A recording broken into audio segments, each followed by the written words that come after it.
Hello there, Mad Mike here, and welcome back to the channel. So today we're going to go over some information that came out the other day, and take it with a grain of salt. This is supposedly a leak from Marvel Studios that Avengers Endgame is going to have two separate endings, and depending on how Captain Marvel does after it gets released this coming Friday.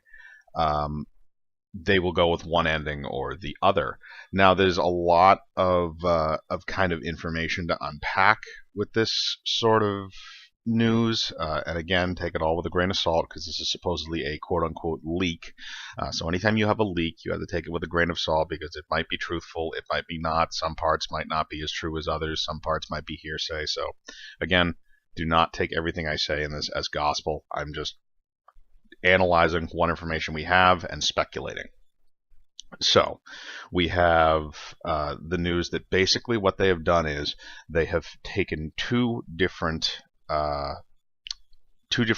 to Endgame. Now, one ending is apparently Captain Marvel coming in, saving the day, punching Thanos in the face, and beating the crap out of him. That's a gist, but apparently she has a large portion in the final battle.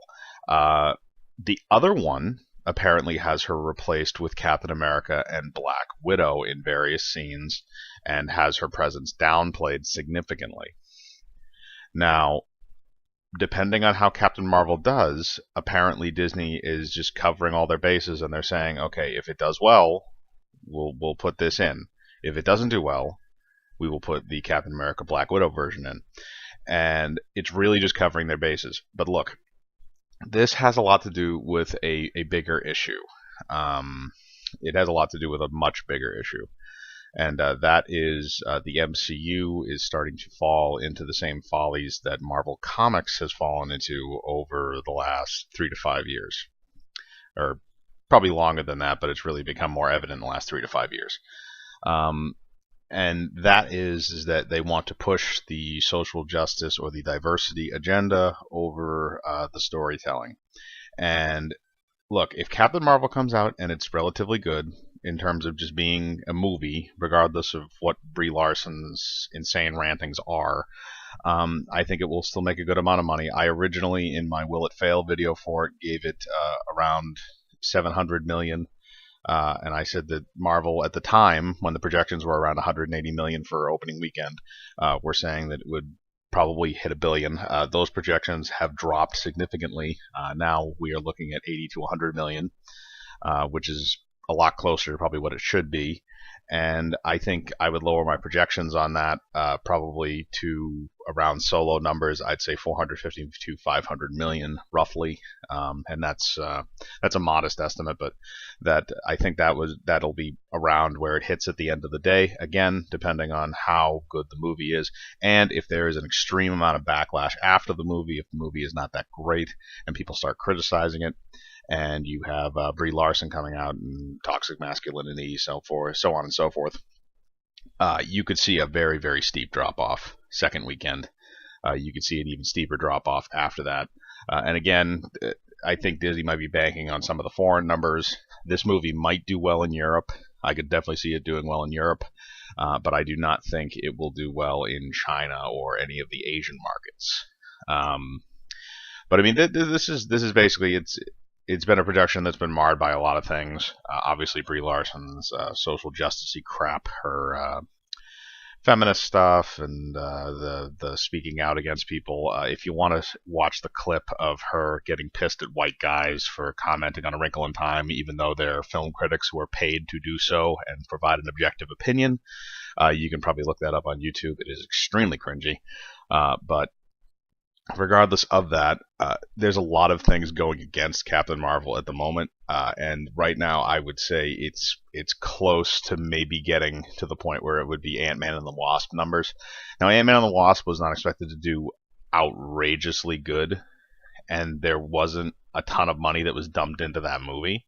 I personally enjoyed it. I didn't think it was that bad, and I didn't mind the fact that Paul Rudd and Evangeline Lilly kind of shared equal screen time. I thought that was good because you do need to introduce the Wasp character because you've already had a whole movie where you introduce Ant-Man. and introducing Evangeline Lilly, or reintroducing her, I should say, as the Wasp. You do need to give her a certain amount of screen time.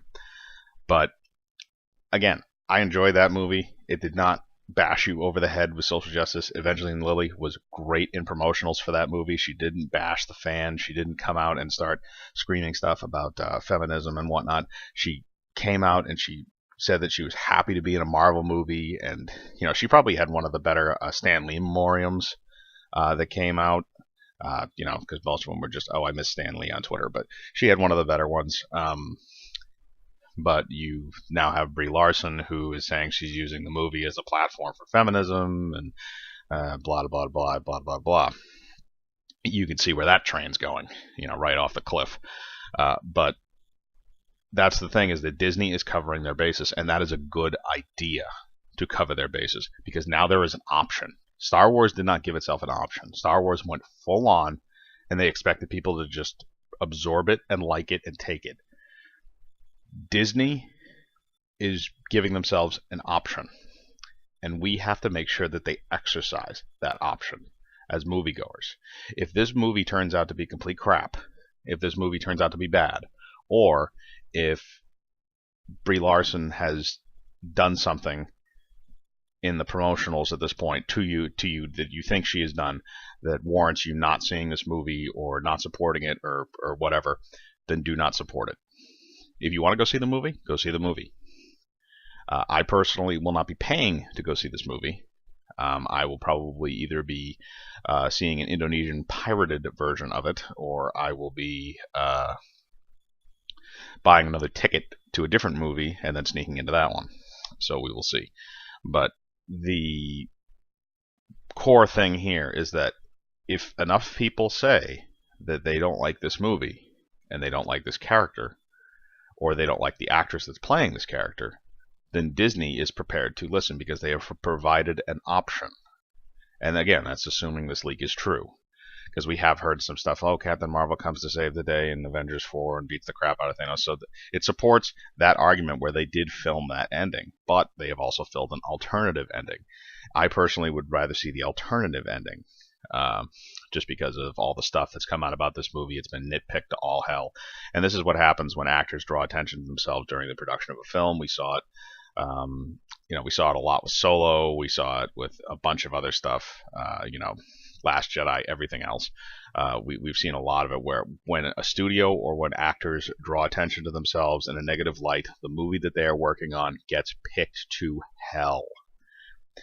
And you didn't necessarily see that, not to the same extent anyway, with Black Panther, because Chadwick Boseman was not running around screaming that all white people are racist and other insane things like that.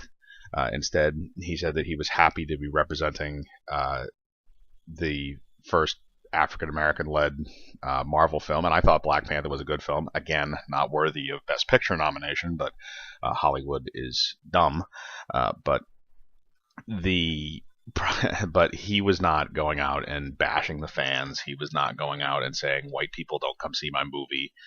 He was not coming out and saying insane, stupid things like that to destroy the credibility of his film. Instead, he was just happy to be playing the character, and he was happy to have made the film, and he wanted people to enjoy it regardless of what their race, gender, or sexual orientation was, which is how it should be. You shouldn't be disparaging towards certain groups.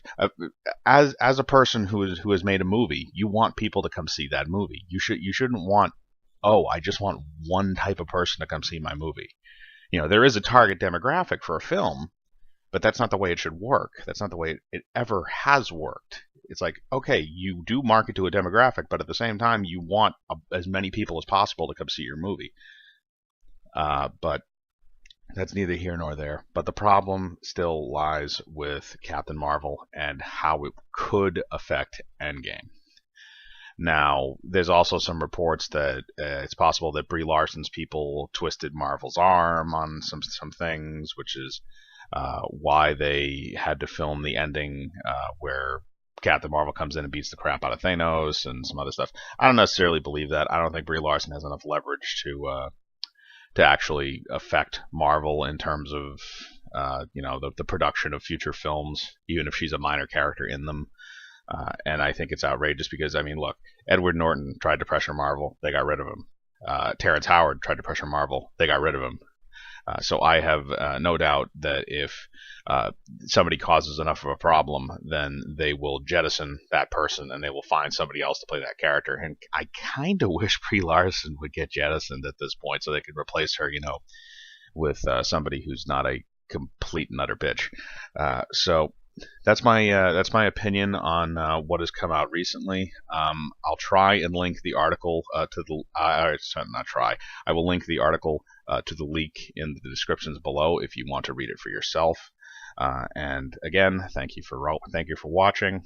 Don't forget to hit the bell for notifications, hit the like button, subscribe, and put any thoughts you have about the split ending to Endgame in the comments below. And remember, I live my life free of compromise. Do you?